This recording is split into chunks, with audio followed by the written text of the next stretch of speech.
ராமராமா, April மாதம் 7ஆம் தேதி செவ்வாய்க்கிழமை பௌமவாசரக, விஸ்வாவசு வருஷம் பங்குனி மாதம் 24ஆம் தேதி பஞ்சமி திதி மதியம் 3:39 வரை, பின்பு ஷஷ்டி திதி, ஜியேஷ்டா நட்சத்திரம், கேட்டை, யோகா வியதீபாத யோகா தைத்தில கரணம். ஸ்ரீ வாராகி ஜெயந்தி இன்னைக்கு பெரிய புண்ணிய காலம். ராகு காலம் மதியம் 3 மணி முதல் 4:30 மணி வரை, யமகண்டம் கார்த்தால 9 மணியிலிருந்து 10:30 மணி வரை.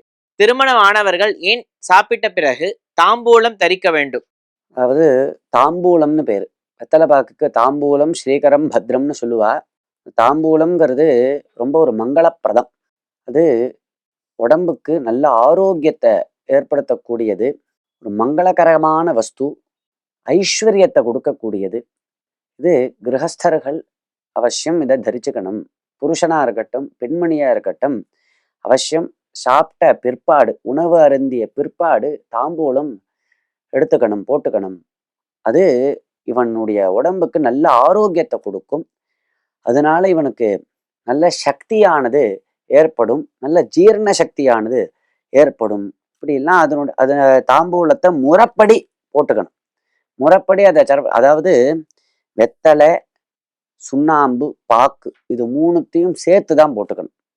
என்ன பண்றா பல பேர், பாக்கை மட்டும் தனியா சாப்பிட்றா இல்லையா?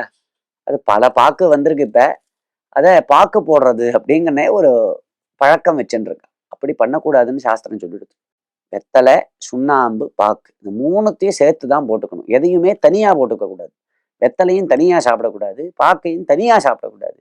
இப்போ இந்த மூணுத்தையும் சரியான அளவுல, அது எப்படி, எந்த மாதிரி வெத்தலைய எப்படி போட்டுக்கணும், அதனுடைய நுனிய கிள்ளணும், நடு காம்ப எடுக்கணும், சுண்ணாம்பு எந்த விரலால எப்படி தடவணும், இதுக்கெல்லாம் முறை இருக்கு. இப்படி தடவி, இந்த அளவுல தடவி, இந்த அளவுல பாக்க சேர்த்துண்டு இப்படிதான் தாம்பூலம் போட்டுக்கணுங்கிறதுக்கெல்லாம் முறை இருக்கு. அந்த முறையில ஒருவன் தாம்பூலம் போட்டுனானா அதுலயும் கிரகஸ்தன் தான் போட்டுக்கணும், இல்லறத்தான் தான் போட்டுக்கணும். அதே மாதிரி இல்லத்தரசி போட்டுக்கலாம். அப்படி போட்டுண்டா அவளுக்கு நிறைய ஐஸ்வர்யம் கிடைக்கிறது, நல்ல சக்தி கிடைக்கிறது அப்படின்லாம் சாஸ்திரம் சொல்றது. ராமராம்.